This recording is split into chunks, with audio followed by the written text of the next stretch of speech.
Você já parou para pensar no que vai acontecer no primeiro segundo depois da sua morte? Quando os olhos se fecharem para este mundo e se abrirem para a eternidade, você vai descobrir que nada do que parecia tão importante aqui terá mais valor.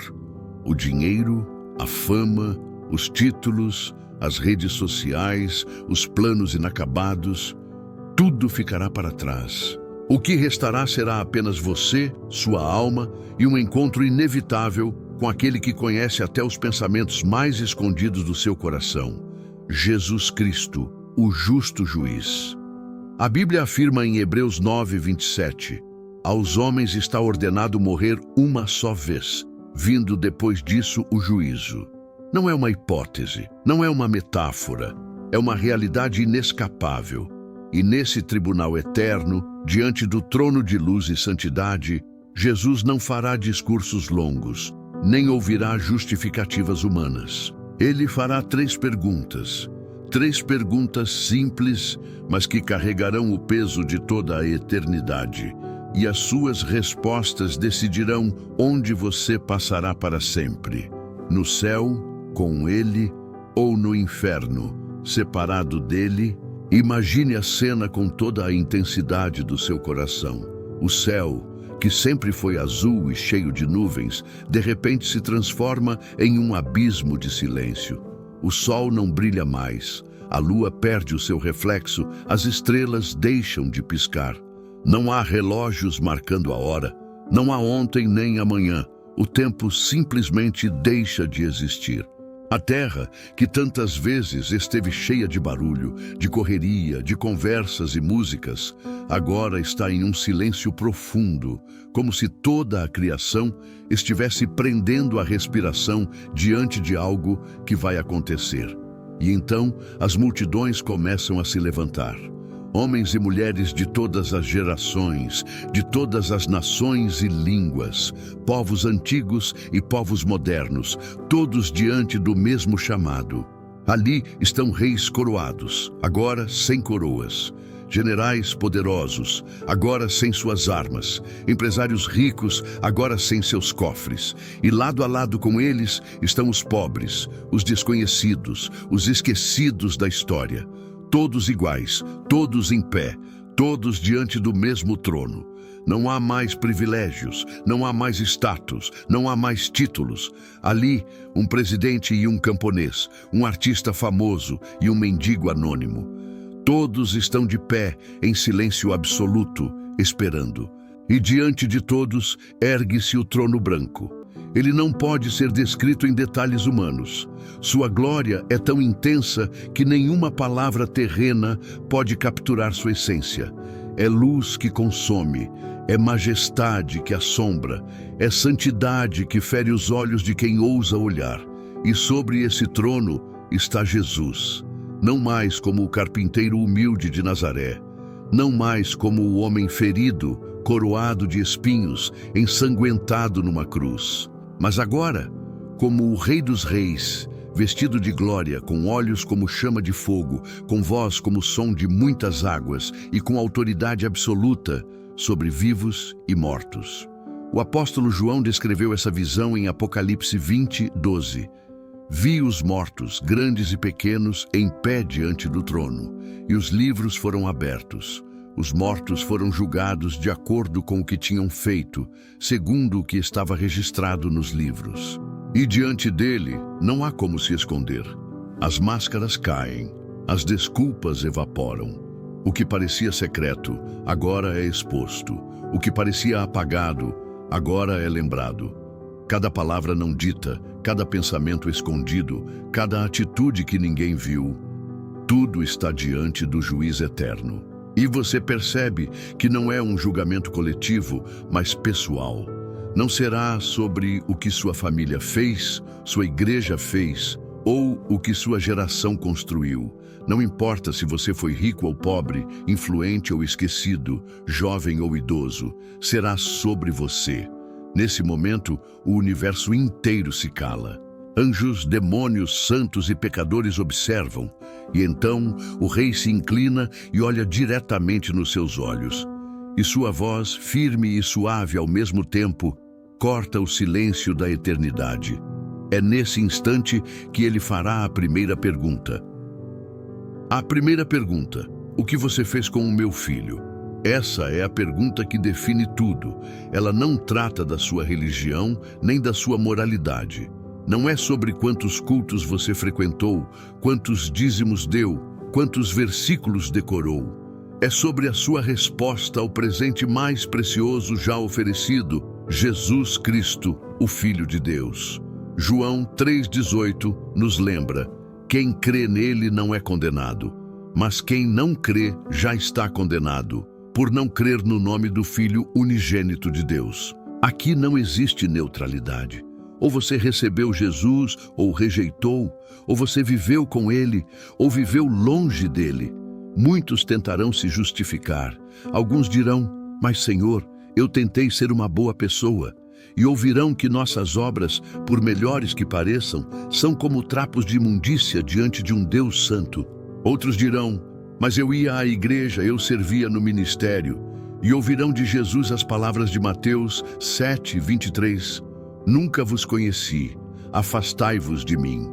Porque não é sobre performance, é sobre relacionamento. Não é sobre rituais, é sobre rendição. Pense em Nicodemos, o mestre da lei que sabia tudo sobre religião, mas precisou ouvir de Jesus. É necessário nascer de novo.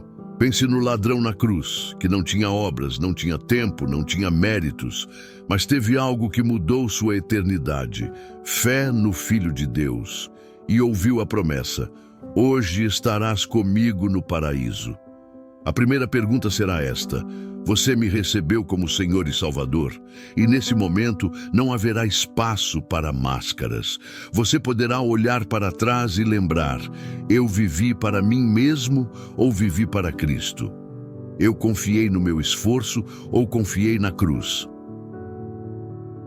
A segunda pergunta: o que você fez com o que eu te dei?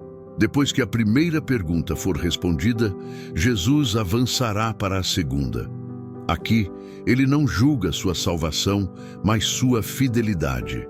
Não o que você recebeu, mas o que você fez com o que recebeu. A parábola dos talentos em Mateus 25 deixa isso claro. Um recebeu 5 talentos e multiplicou. Outro recebeu 2 e também multiplicou. Mas um, com medo, enterrou o que tinha.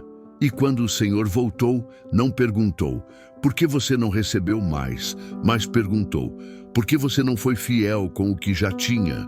A mesma lógica se aplica ao juízo. Alguns receberam dons artísticos, outros intelectuais, outros a oportunidade de cuidar de vidas, outros recursos materiais. Alguns receberam muito, outros pouco. Mas todos receberam algo, e todos terão que prestar contas. Talvez você pense: mas eu não tenho talentos especiais. E eu te digo: fidelidade não é sobre tamanho, é sobre entrega. Pense na mãe que ora pelos filhos em silêncio, sem reconhecimento humano. Pense no trabalhador que testemunha com pequenas atitudes de honestidade no escritório. Pense no jovem que usa sua voz nas redes sociais, não para ganhar aplausos, mas para falar de Cristo. Essas sementes invisíveis aos olhos humanos brilham diante de Deus. Lucas 12:48 nos lembra: de quem muito foi dado, muito será exigido, e a quem muito foi confiado, mais ainda será pedido. No tribunal eterno, Jesus perguntará: você multiplicou o que eu te dei, ou enterrou em medo, orgulho ou indiferença? E naquele momento, cada desculpa cairá por terra. O tempo desperdiçado será revelado, as oportunidades ignoradas virão à tona, e só restará a verdade sobre como usamos a vida que Ele nos confiou. A terceira pergunta: como você tratou os meus pequeninos? A terceira pergunta é talvez a mais surpreendente, porque ela mostra que a fé verdadeira se expressa em amor.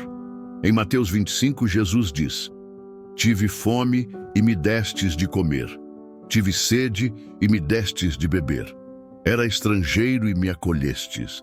Estava nu e me vestistes, doente e me visitastes, preso e fostes ver-me. E os justos perguntam: Senhor, quando fizemos isso contigo? E ele responde: sempre que o fizestes a um destes meus pequeninos irmãos, a mim o fizestes. Os pequeninos não são apenas crianças, mas todos aqueles que o mundo ignora. O pobre, o órfão, a viúva, o enfermo, o solitário, o quebrado em espírito.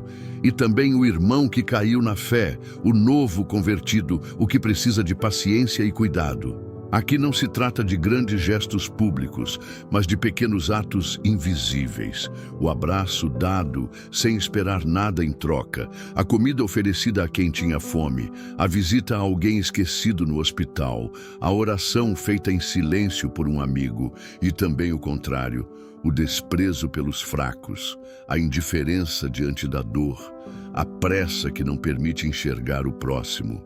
Tiago 1:27 nos lembra: a religião pura e imaculada para com Deus, o Pai, é esta: visitar os órfãos e as viúvas nas suas tribulações e guardar-se da corrupção do mundo. No dia do juízo, Jesus perguntará: você foi resposta ou omissão? Você enxergou o necessitado como um incômodo ou como uma oportunidade de amar a mim? E nesse instante, muitos perceberão que rejeitaram Cristo sem saber, porque o ignoraram em seus pequeninos. No fim, as 3 perguntas ecoarão sobre toda a humanidade. O que você fez com o meu filho? O que você fez com o que eu te dei? Como você tratou os meus pequeninos? Essas 3 respostas decidirão não apenas o seu destino, mas também o peso eterno da sua vida.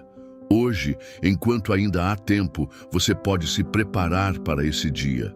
Porque no tribunal de Cristo não haverá advogados, não haverá segunda chance, não haverá apelação, haverá apenas verdade.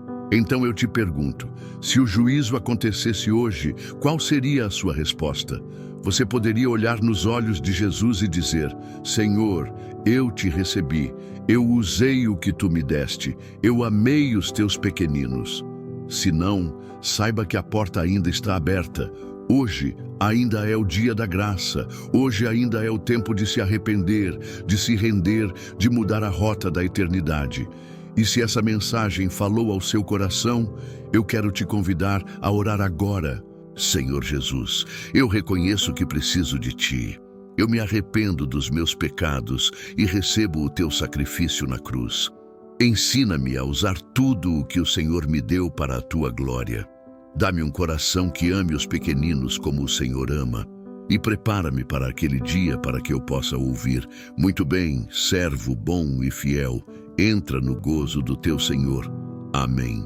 Se você fez essa oração, escreva nos comentários: eu sou de Jesus ou estou pronto. Sua declaração pode encorajar outras pessoas a tomar a mesma decisão. Compartilhe essa mensagem com alguém que você ama. E não se esqueça de se inscrever neste canal para receber mais conteúdos que vão fortalecer sua fé e preparar sua alma para a eternidade. No fim, lembre-se, o dia do juízo é certo e a eternidade será decidida por 3 perguntas.